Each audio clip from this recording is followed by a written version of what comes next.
I'm your host, Jan Apro, and this is Waycross Community Forum.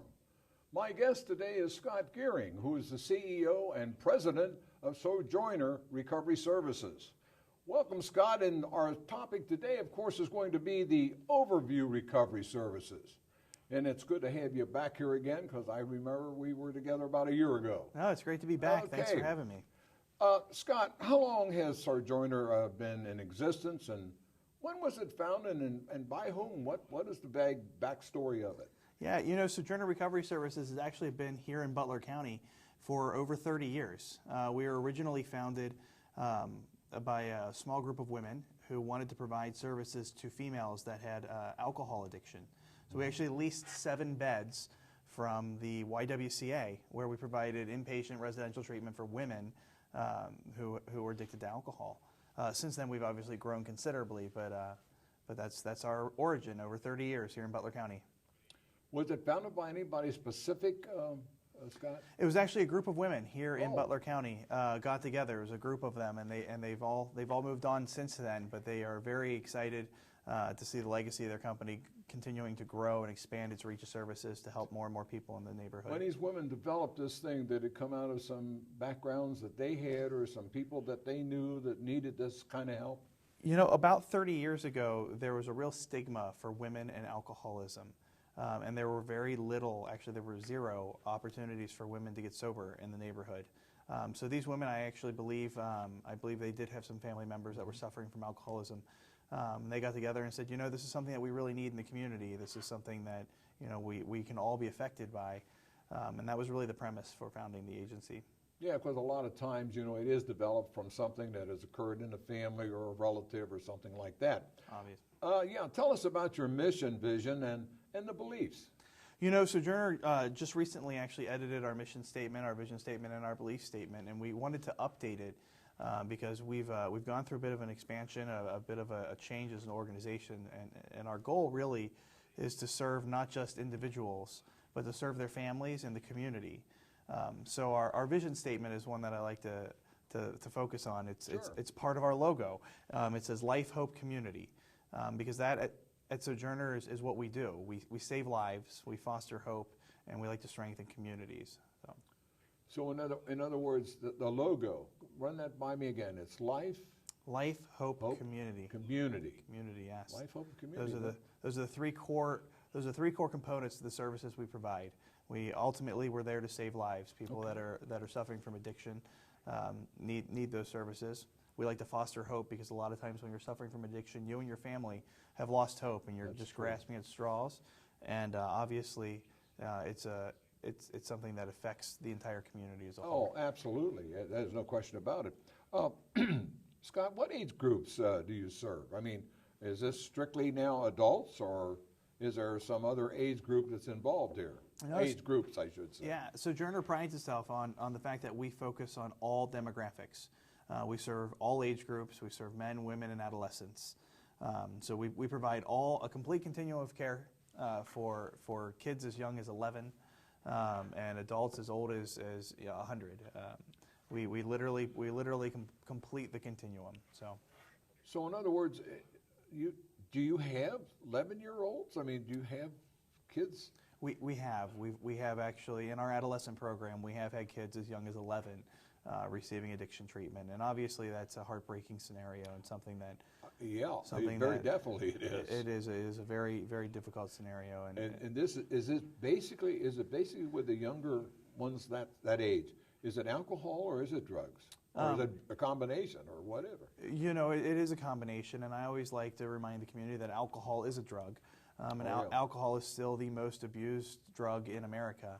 But a lot of times, when you see somebody that young, it's typically a family issue where the parents are using and the kids start to use because they see mom and dad using. Sure. And a lot of times it starts out something that they would consider innocent as alcohol, but it quickly moves on from there to marijuana and a lot of times into opiates and heroin. Oh yeah, and that's when it really gets rough. That is when it gets very difficult. Scott, what are your levels of care? Yeah. I mean, I'm sure you've got a foundation. You have to build the building out on top of it. Of course, yeah. We provide, again, the complete continuum of services. So we offer residential as being the highest level of care, so inpatient residential treatment. We offer intensive outpatient treatment services where clients come several days a week for outpatient treatment. We provide a lower level of outpatient, which is just called non-intensive outpatient treatment, where they come fewer days a week for treatment services. And then we also provide a program called Pre-Contemplation, which is a program for people that maybe aren't quite ready to engage treatment entirely, but they know they need to stop using drugs, and we bring them into that program so that we can help facilitate that process and say, hey, you know what, why don't you try this a little harder, give this another shot, and really come into treatment and become sober. We also offer medically assisted treatment, which is a medication assistance. Obviously, there is no cure for addiction. Counseling is the important part. You absolutely must engage in treatment counseling. But as a tool, we have doctors. We have 4 doctors that work with us that provide medication-assisted treatment. And some of those, I guess we'll probably discuss that a little more in depth a little later. But those are the primary levels of care that we provide. So in other words, on your treatments at your particular facilities, you have many different levels of treatment that you can enter. Yep. It's like I say, there's the foundation and you build from there. Yeah, and it's really important that we meet the client where they are. So everybody comes to us with a different set of needs. Some people maybe have a more robust addiction. Maybe they have a different drug of choice. And depending on what that person needs, it's imperative to the treatment continuum that you meet that person where they are and that you address their specific needs and provide individually based treatment so that you can really get at the core causes of their addiction. So in other words, you could meet them in their home, if necessary, we can do that, yes. Meet them in the home and then go from there, I guess, or something. Yeah, and it's important to maintain those levels of care so that, if somebody is, a daily heroin user, they're obviously going to have a different set of needs than somebody that smokes a lot of marijuana. So based on the level of their addiction and the severity of it, the length of time they've been using, so on and so forth, what mental health issues maybe play a part in this will depend on what amount of treatment they're going to require, which will then depend on what level they enter. So maybe they start at IOP, intensive outpatient, or maybe they start in residential inpatient. So could you expound a little bit on just exactly what your treatment is for these different areas? What do you cover, in other words? No, it's a really great question because a lot of people think about addiction treatment and they wonder, how do you cure an addiction? And what I'll tell you is that there is no cure to addiction. It is a lifelong process. The road to recovery is full of relapses, and it is a lifelong change that this person has to make. And most of it is psychological, environmental. You have to change behavioral patterns. So in an addiction treatment counseling session, the counselor is going to work with that individual person to identify what their core needs are. What is causing this person to use an illicit substance in the first place? Is it an abusive relationship? Was it a life-changing act? Did we lose a job and so we went to the bar and started drinking a lot? Or was it an underlying mental health issue and you decided to try to self-medicate and use something to make you feel better? What caused you to use those drugs in the first place? Because before you can actually convince a person to stop using drugs, you've got to find out why they started using in the first place. So counseling really focuses on those. And maybe it's employment. Maybe the person's chronically homeless because they can't find a job and it means they can't maintain a steady income or a house. Or maybe it's just a person that was down on their luck and went to the bar and made a habit out of it. Or maybe it's somebody that was in a car accident and very innocently was prescribed Vicodin and used it as a courting, but their body was genetically predisposed to an addictive personality and they started using the opiates too much. And it goes from there. So really in the addiction treatment, we're identifying what the cause was so that we can then focus on those life interactions to really bring the person and make them whole. So basically then what you're doing is you're prescribing you're treating them by prescription as they produce, the word I'm trying to think of is where they've actually started this thing. Yeah. In other words, whether it was at home, whether it was at a bar, whether it was at work, it could be anywhere. Yeah. Addiction treatment is in large part counseling, and that counseling has to identify the root cause first. And once you've identified the root cause, you can tailor your counseling accordingly. Okay. And again, another topic we'll discuss is medically assisted treatment. Sure. And we can use medication to help facilitate that counseling, but that's where that comes into play. What is Sojourner's Truth? Sojourner Truth. That's our namesake. I was going to say. Yeah, we are named after Sojourner Truth. People may remember her from their history classes. She was an African American former slave and a women's rights activist. And we are named after her. She was a very strong woman. She was given her name. Actually, she adopted her name. Sojourner Truth means short trip, to spread the truth. And she's actually most famous for a speech she gave here in Ohio, and it was titled "Ain't I a Woman?" So Sojourner Recovery Services originally was founded, again, as I said, to treat women. So we are named after Sojourner Truth because she is a strong advocate for women's rights. Wow, was she a local person, or did she come from a different area? She's not a local person, actually. She's I think her origin was in the South. She was a slave. Okay. Oh, that's right. You did say she was originally a slave. Right. Yeah, but again, she's most noted for her speech she did give in Ohio called "Ain't I a Woman," which is her tie to the area. Well, that's great. Yeah. That's great. Okay, what can you tell us about your medically assisted treatments? Now, we got into that because I think medicine and everything else is part of the whole situation. We've talked a lot about that, and a lot of people have a lot of questions about medically assisted treatment. There are various medications that can be prescribed to help somebody with an addiction, most notably a heroin or an opiate addiction. We right now, I can tell you at Sojourner, we are treating, of the clients we're treating, 89% of them suffer from an opiate or a heroin addiction. The drug has really hit the area hard. So we do a lot of medically assisted treatment, and it's called medication assisted treatment for a reason. It is not a cure. Medication assisted, so if somebody tells you, oh, I'm getting MAT services, medically assisted treatment services, I'm taken care of, and then you know that person's not really in treatment because it's not a cure, it's a tool. And what it does is there are various levels of medication. You can use methadone, you can use Suboxone, you can use Subutex, and you can use Vivitrol. And there are several generics for each of those medications, and Camprol for people with an alcohol addiction. There are several generics for those medications, but those are the primary medications. You can use those to treat an opiate addiction. And what it does is it tricks the brain into thinking that there's an opiate in the system without giving the person a high. So what it does is it allows that person to not go through withdrawal, which is a very miserable process. Oh, yes. And two, it prevents the person from having constant cravings. So it allows them to really focus on the counseling. If you take somebody that's recently in withdrawal from an opiate addiction, they're not going to be able to focus on much of anything. They're going to be too worried about getting another fix. They're going to be too worried about how sick they feel and trying not to be what they call drug sick. So the medication-assisted treatment really is very helpful in a lot of cases in allowing that person to really comprehend and embrace the actual counseling and the treatment for the addiction. What can you tell me, since you've been involved in so many of these medical situations with the person? What does sweets or candy have to do with the addiction of somebody that's on drugs? Can you tell me anything about that? When you're going through withdrawal, your body's in need of a lot of different substances, and a lot of times people find that while going through withdrawal, it helps them or eases them to eat sweets or candies, and really it's the sugar the body's lacking. So yeah, well, the reason I said is because at one time we used to do what they call a street feed, and it was in the areas where, of course, drugs and everything were very prevalent.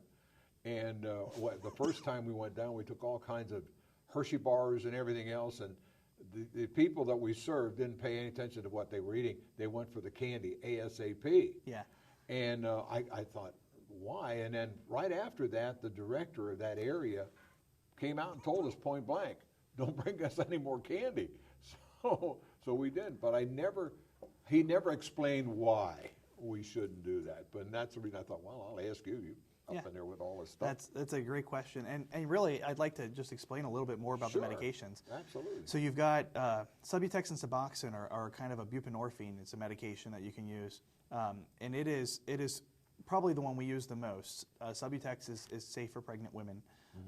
And Suboxone is one used most. It's a daily film, actually, that they dissolve in their mouth. And again, it tricks the brain into thinking they're getting the opiate, again, without giving them the opiate and giving them the high. There's another medication called Vivitrol, which we're using a lot more of now. Vivitrol is actually a very interesting medication. It's actually manufactured here in Ohio, up in Wilmington. And the global supply is all manufactured here in Ohio. And it's a once-a-month shot. And it's a very interesting medication because you give a client a shot of Vivitrol one time for a month, and not only does it trick the brain into thinking the opiates are there and not give them the high, but it also is a complete opiate antagonist. So it actually completely reverses the effect of an opiate. So if somebody tries to use heroin after they've gotten the shot, they can't get high. Oh, okay. So it's a really interesting medication. It's really great for people that are a little further along in their recovery, and it really helps with relapse prevention, so preventing somebody from relapsing. So even if they try to use an opiate or take a Vicodin, it'll have no effect. See, it sounds like something that they used, and I'm going back, and maybe you clarify this for me. They used to give some kind of a drug that you took, and if you did alcohol, you were sick automatically. I mean, you just got sicker. It is the same drug. Same drug. It's naltrexone. It's the same medication. Okay. It was originally developed for alcoholism. Okay. Back in the 70s, and since then they've been able to tailor the medication for opiates, and it has the same effect. So if somebody has an opiate in their system and they use the drug, use the medication, it will make them very, very sick, and not life-threatening, but sure. But physically ill. I understand. I understand that. But the other side of that is once they've got the medication in their system, it'll keep them from getting continued sick. They won't have the cravings. They won't have the drug sickness that they're trying to prevent. But more importantly, it'll prevent them from being able to use the opiate. That sounds great. Have you seen at Sojourners an increase in the, because of the fatal drugs, the fatal things that have been happening to a lot of people, have you seen an increase in the overdoses throughout the county? We have. Unfortunately, with the heroin epidemic that's going on, you're seeing more and more overdoses. And what's happening is clients are taking heroin and they're lacing it with fentanyl. And fentanyl is a synthetic narcotic. It's actually 100 times more potent than morphine. So what they do is they lace it with the heroin, and when they use the heroin, it gives them a much more dramatic, much more intense high. The other side of that, though, is that it also kills them much faster. So if you overdose on just heroin, it will take your body 3 to 4 hours to shut down. If you overdose on heroin laced with fentanyl, it takes about 30 minutes. So by the time somebody realizes there's a problem, they've already overdosed. Oh. So at Sojourner, what we're seeing is a huge uptick in people that want treatment because they're seeing their friends overdose, they're seeing their family members. They don't know if their heroin, when they buy it, they don't know if it's been laced with fentanyl or not. Oh. So it's really kind of a Russian roulette kind of a scenario. So yes, we're seeing people that are coming to us and saying, I overdosed last night.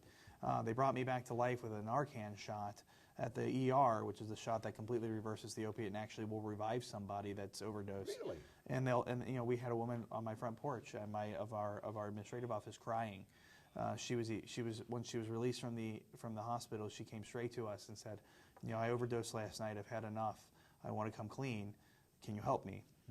And so yes, we are. The overdoses are definitely having an impact. Okay. Well, that brings me up when I talk about the county.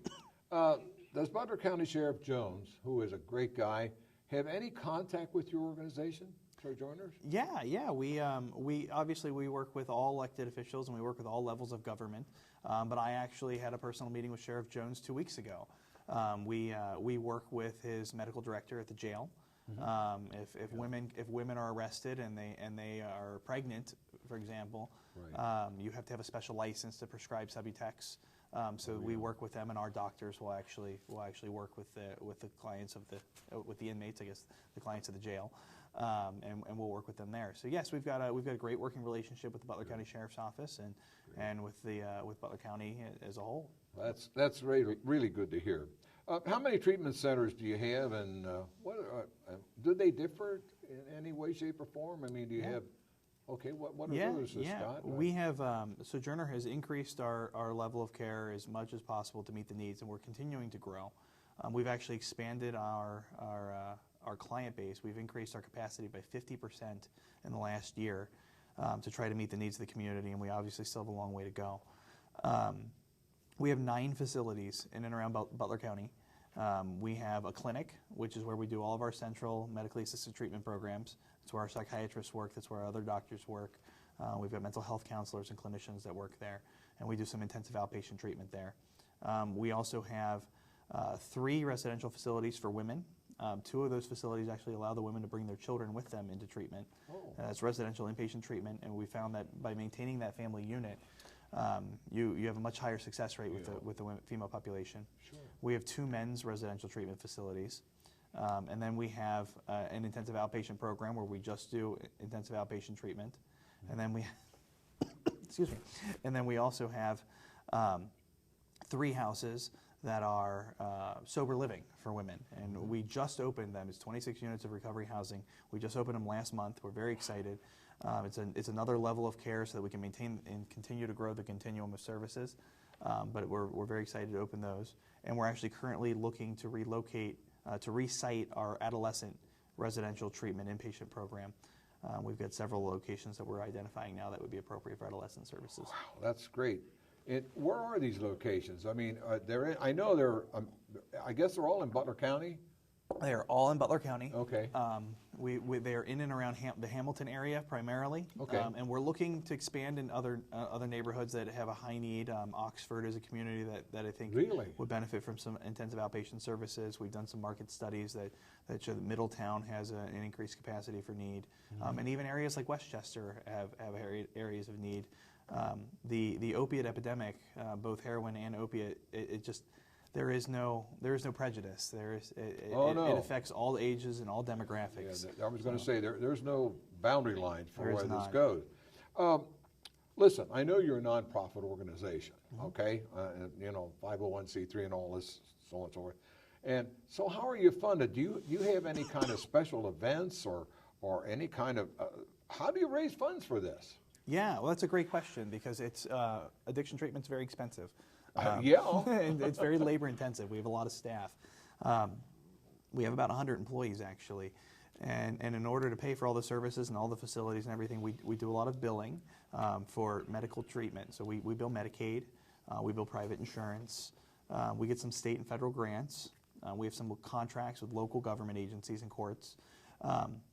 But we also do a lot of fundraising, and we do major gifts where we ask for donations. But we also do events. We have a 5K every year in June, and it actually starts in Hamilton at our clinic facility, and it's a wonderful 5K. It's been growing every year. Good. We do corporate teams and community teams, and it's been a wonderful event and great support for our programs. I would think that the corporations would assist you any way they can because a lot of these people do work for these different corporations and they could get involved in alcohol and drugs. So consequently, they give you a little backing. Well, it's true, and really, when I say the face of addiction has changed, this isn't really an urban epidemic anymore. This is more of a social epidemic. These, when we talk about people suffering from mental health or addiction issues, we're talking about our neighbors, we're talking about our children, our brothers and our sisters.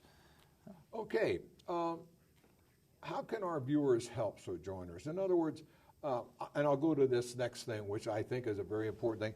I was going over some of your material. I came across a list of 40 different items. It's kind of a wish list, if you want to call it that. How can somebody get a hold of this wish list, or especially our viewers, and maybe try to help you in some way, shape, or form? Yeah, no, that's really great because we're always looking for additional support. Like you said, we are a nonprofit, and our, I would tell the viewers that if you want to help, do 2 things. One, if you know somebody that's suffering from an addiction, help them. Help them seek help. They're going to need support. They're going to need family. They're going to need community involvement, and really that support network is the most important. Oftentimes, it's really easy because. Typically somebody that's suffering from addiction lies to their family, steals from their family, cheats their family. So it's really easy to get angry and push them away. But really what they need is somebody to embrace them and pull them in, and they really need that guidance and help. But on the operations side for Sojourner as an agency, I would recommend and request that they go to our website. Our wish list is on our website, sojournerrecovery.org, and or call our office at 868-7654. Most of our wish list items are household items, things that you use in a residential treatment environment that people need, just daily things. You know, every client that comes into our treatment program gets what we call a basket of hope. And it's a basket with basic essentials that some people just don't have. Shampoo, razor blades, shaving cream, pillows, blankets, all of those things that you need in a residential environment. So in other words, if somebody needs to contact you, okay, that is the particular phone number. That's 868 7654. 7654. We keep it easy. And they can give you, or they meaning you folks, can give them all the information they need on how to get to where they have to be. That number is always manned. Somebody should answer, and they can assist you with any way you want to help us. We will help you help us. Now, one quickie here. Are you open 24 hours a day? Our facilities are 24/7. We're residential inpatient treatment, so we are staffed 24 hours a day, 7 days a week with clinically trained staff, as well as residential assistants that work with the clients all day, every day. So that was an important factor. So now your staff that you have, they're totally, all of them trained for all of these situations, correct? Yes, we have master's level clinicians at every program. We've got all state licensed clinicians, so they're either, you know, they've got a state or federal licensing credential for the treatment. They are all professional counselors or licensed social workers. I got 1 minute to give you. Okay. Give our viewers a minute of what you want to really get across to them. Well, you know, I touched on it a little bit, and I think it's really important that if you know somebody that you think may be suffering from an addiction, the most important thing you can do is grab that person, hug them, hold them, love them, and support them. Because the road to recovery is a lifelong journey. When somebody uses an illicit substance, it changes their brain physically. So this is something that they no longer have control of. So they are going to need support through this process. And again, they're going to need support for the rest of their life. And they may relapse, but it's not their choice. Again, it changes them physically. So you know, it's going to be a difficult journey for everyone involved, but they're going to need the help. The old adage goes, once an alcoholic's an alcoholic. No matter what. Once in recovery, always in recovery. Okay, Scott, I want to thank you. I want to thank you for being here today and cluing our viewers in just exactly what Sojourner does, which sounds like a fantastic organization that you represent here today. And of course, I want to thank all the volunteers who are here in the studio, because without the volunteers here at Waycross, we couldn't put these programs on. And of course, if you'd like to become a volunteer here at Waycross Community Media, please give us a call at 825-2429. And this is Jan Apro, and until next time.